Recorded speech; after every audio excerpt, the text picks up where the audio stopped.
बरसात के बाद की वो ठंडी शाम थी। गांव के चौपाल पर 4 दोस्त बैठे थे, रामकिशन, हरिया, सुरजा और बुधिया। पास में मिट्टी का चूल्हा सुलग रहा था और धुएं की गंध हवा में फैल रही थी। आसमान काला पड़ चुका था, लेकिन सबकी निगाहें गांव के बीच बने पुराने तालाब की तरफ उठती रहती। गांव वालों में मान्यता थी कि उस तालाब के दूसरे किनारे से कोई लौटकर नहीं आता।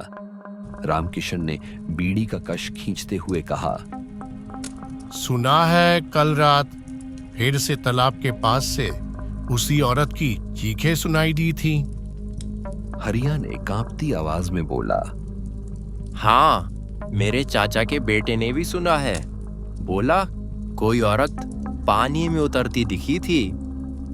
सूरजा ने मजाक उड़ाते हुए कहा, अरे ये सब पुराने लोगों के द्वारा बनाई गई कहानियां हैं। तालाब की उस पार सिर्फ झाड़ झकाड़ है।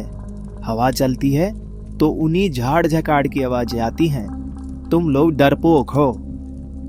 बुधिया, जो सबसे शांत था, धीरे धीरे बोला, नहीं रे, ये सिर्फ कहानियां नहीं है। मेरे बाबा कहते थे तालाब के उस किनारे एक पूरा गांव था जो एक रात में डूब गया। तब से वहां आत्माएं भटकती हैं। सबके चेहरों पर खामोशी छा गई। हवा में जैसे ठंडक और बढ़ गई हो। रात गहराने लगी। सबने तय किया कि वो तालाब के पास जाएंगे। आज साबित कर दूंगा, वहां पर कुछ भी नहीं है। ये सिर्फ तुम लोगों का वहम है।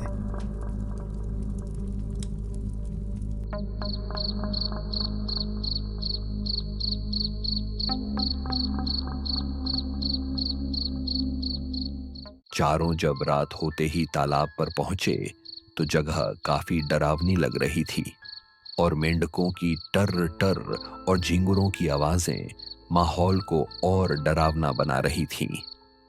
तभी हरिया ने धीरे से कहा, सुनो, ये पानी की हल्की लहरें, हवा तो बंद है, फिर ये क्यों हिल रही हैं? अरे तू तो बड़ा ही डरपोक है यार। अब तालाब के पानी में लहरें नहीं आएंगी तो क्या ट्यूबवेल के पानी में लहरें आएंगी? तभी अचानक तालाब के उस पार से धीमी सी आवाज आई, यहाँ मत आओ, यहाँ मत आओ। सबके शरीर सिहर उठे और रामकिशन ने कांपते हुए कहा, ये तो किसी औरत की आवाज है, लेकिन कोई भी आसपास तो नहीं दिख रहा है। तभी बुधिया ने आंखें चौड़ी करके कहा, मैंने पहले ही कहा था ना, वहां कुछ है, लेकिन तुम लोगों ने मेरी बात नहीं मानी। अब देखो। आपस में सभी बातें कर ही रहे थे, इतने बीच सुरजा नाव की तरफ बढ़ गया जो तालाब के किनारे बंधी थी। पागल हो गया है क्या? उस पार जाने की कोशिश मत कर। सच और झूठ आज साफ हो जाएगा। वो नाव खोलकर पानी में उतारने लगा। पानी की काली सतह में अजीब हलचल होने लगी, जैसे कोई नाव को खींच रहा हो। रामकिशन ने घबरा कर कहा, देख, पानी अपने आप हिल रहा है। अभी भी वक्त है, वापिस आ जा। तभी तालाब से ठंडी हवा का झोंका आया और सबको लगा जैसे किसी ने कानों में फुसफुसाकर कहा हो, यहाँ मत आओ, यहाँ मत आओ। हरिया और बुधिया डर के मारे पीछे हट गए, पर सूरजा नाव में बैठ चुका था। उसने हंसते हुए कहा, ये सब तुम्हारी कल्पना है। मैं दूसरे किनारे जाकर ही लौटूंगा। नाव धीरे धीरे बीच तालाब तक पहुंच गई। सब उसे घूर रहे थे। तभी अचानक पानी से एक सफेद हाथ निकला और नाव के किनारे पकड़ लिया। कौन है? कौन है? छोड़ो मुझे। बाकी तीनों ने देखा कि नाव जोर जोर से हिलने लगी। पानी में कोई छाया सुरजा को खींच रही थी। सुरजा, वापिस आ जा। उस तरफ जाने की कोशिश मत कर, अभी भी समय है, वापिस आ जा। लेकिन नाव खाली होने लगी। और अचानक वो उलट गई। सुरजा पानी में गिर पड़ा। चारों तरफ बस हलचल, छपाछप और फिर एक भयानक सन्नाटा। न नाव दिखी, न सुरजा। तालाब की सतह शांत हो गई, जैसे कुछ हुआ ही न हो। हे भगवान, वो तो गया। ये सब क्या हो गया? हम सभी को यहाँ नहीं आना चाहिए था। मैंने कहा था ना, उस किनारे कोई नहीं जाता। वो जगह श्रापित है, श्रापित। हाँ, और अब तो हमने अपनी आंखों से देखा है कि कोई हाथ उसे खींच कर ले गया। रात का अंधेरा अब और गहरा चुका था। तीनों तालाब से दूर भागे, लेकिन उनके कानों में बार बार वही आवाज गूंज रही थी। यहाँ मत आओ, यहाँ मत आओ।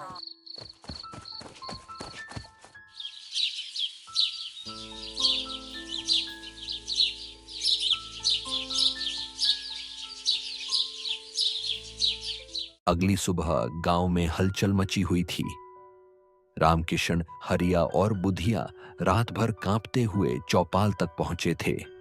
उन्होंने सबको बताया कि सुरज्जा तालाब में डूब गया और कोई रहस्यमयी हाथ उसे खींच कर ले गया।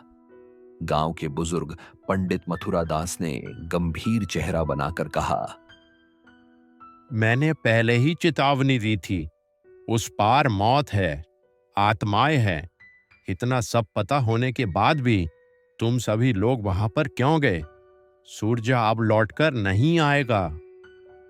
लेकिन सुरजा की मां फूट फूट कर रो पड़ी। मेरा बेटा झूठ नहीं मानता था। वो अपनी आंखों से देखी और अपने कानों से सुनी बातों पर ही विश्वास करता था। और तुम तीनों भी उसके साथ गए थे। तुम तीनों ने उस पार जाने से उसे रोका क्यों नहीं?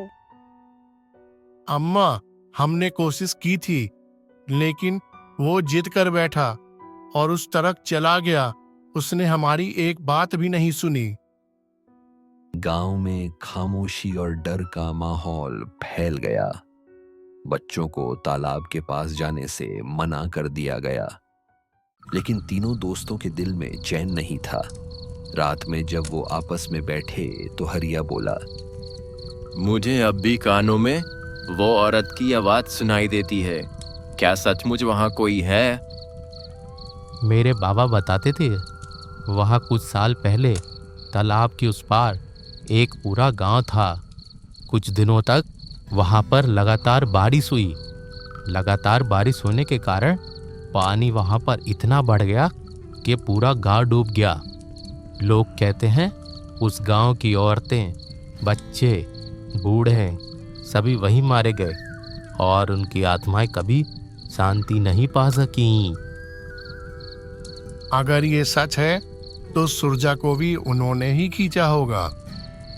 तो चलो, हमें उस पार जाना ही होगा, वरना ना सुरजा का पता चलेगा, ना ये रहस्य खत्म होगा और हम गांव वाले भी इसी डर में जीते रहेंगे।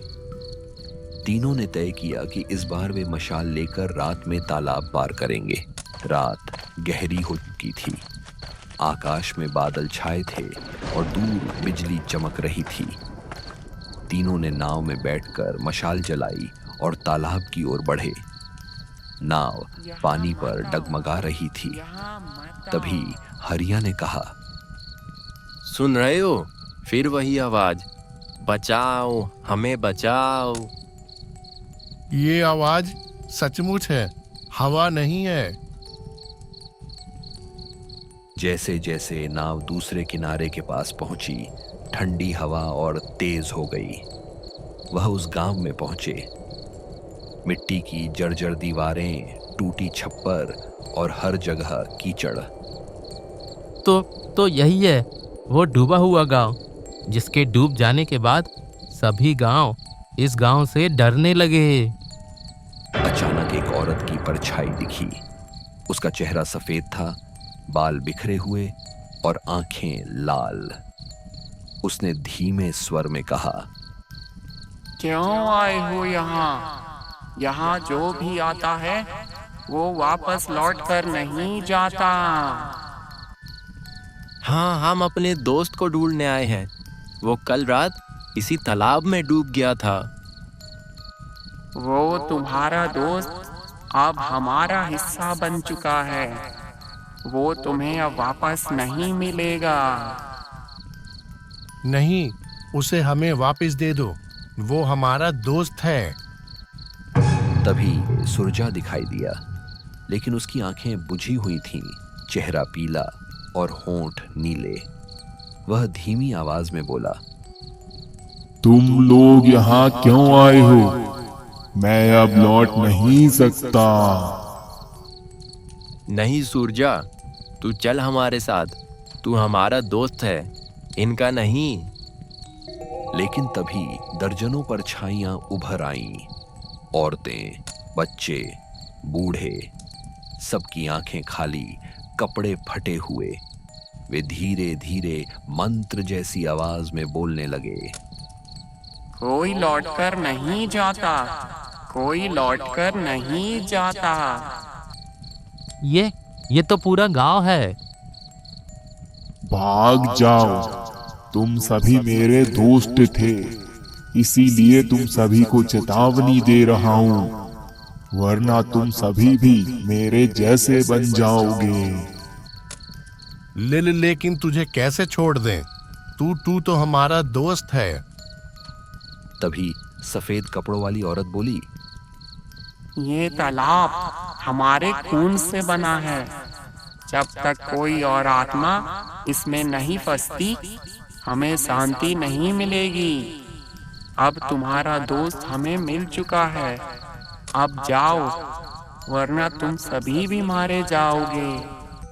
अचानक सारी परछाइयां एक साथ चीखने लगी, भागो, भागो यहाँ से, नहीं तो हम ही डूब जाएंगे। तीनों किसी तरह नाव में कूदे और वापस लौटने लगे।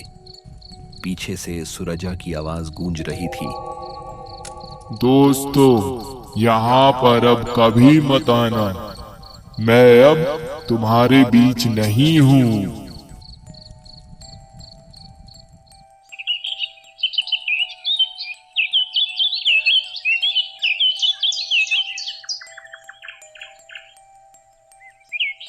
अगली सुबह तीनों ने गांव वालों को इकट्ठा किया, पिछली रात जो घटना उनके साथ बीती वो बताने के लिए। तभी पंडित जी ने कहा, तुम लोगों को वापस से वहां पर नहीं जाना चाहिए था, लेकिन तुम लोग वहां पर वापस गए। अब बताओ, तुमने वहां पर क्या देखा?